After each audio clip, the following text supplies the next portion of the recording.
سوال ہے قرآن پاک کا آغاز کب ہوا؟ جواب ہے لیلۃ القدر کی رات کو۔ سوال ہے وہ کون سی سورت ہے جس میں شفائی شفا ہے؟ جواب سورۃ الفاتحہ۔ سوال ہے قرآن کا دل کس سورت کو کہا جاتا ہے؟ جواب ہے سورۃ یاسین کو۔ سوال ہے قرآن کی دلہن کس سورت کو کہا جاتا ہے؟ سوال ہے سورۃ الرحمن کو۔ سوال ہے زینت القرآن کسے کہا جاتا ہے؟ جواب ہے سورۃ الرحمن کو۔ سوال ہے وہ سورت جس کے شروع میں بسم اللہ نہیں ہے؟ جواب ہے سورۃ توبہ۔ سوال ہے وہ سورت جس میں بسم اللہ 2 مرتبہ آئی ہے؟ جواب سورہ النمل میں۔ سوال ہے قرآن پاک کی ایک حرف پڑھنے پر کتنا ثواب ہے؟ جواب 10 نیکیوں کا ثواب ہے۔ سوال ہے ایک تائی القرآن کیا ہے؟ جواب ہے سورۃ الاخلاص۔ سوال ہے قرآن پاک میں کس حکیم کا ذکر ہے؟ جواب ہے حکیم لقمان۔ سوال ہے قرآن پاک میں کس پتھر کا ذکر ہے؟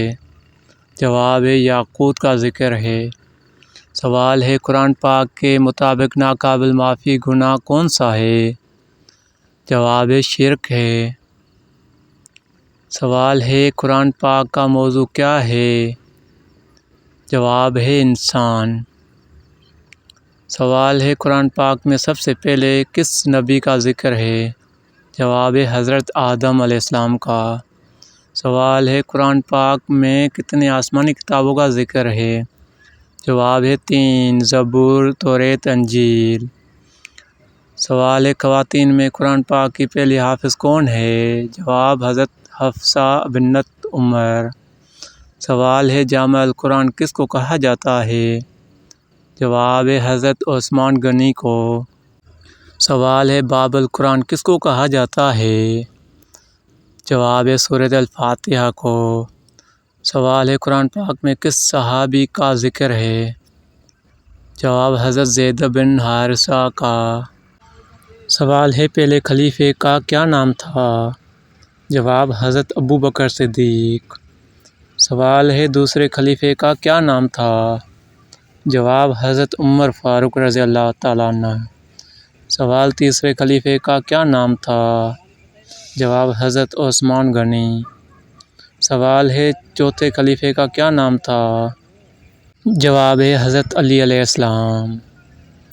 سوال ہے وہ کس چیز کی آواز ہے جو 24 گھنٹے پوری دنیا میں سنائی دیتی ہے؟ جواب اذان کی۔ سوال ہے کس انسان کو صدقہ دینے آپ کو سب سے زیادہ ثواب ملتا ہے؟ جواب غریب رشتہ دار کو۔ سوال قربانی کے جانوروں کے ہر بال کے بدلے کتنی نیکیاں ملتی ہے؟ جواب ہر بال کے بدلے 1 نیکی۔ سوال ہے حضرت اسماعیل علیہ السلام کے کتنے بیٹے تھے؟ جواب 12 بیٹے تھے۔ سوال 2 لوگوں میں صلح کروانے سے کس چیز کا ثواب ملتا ہے؟ جواب 2 حج کا۔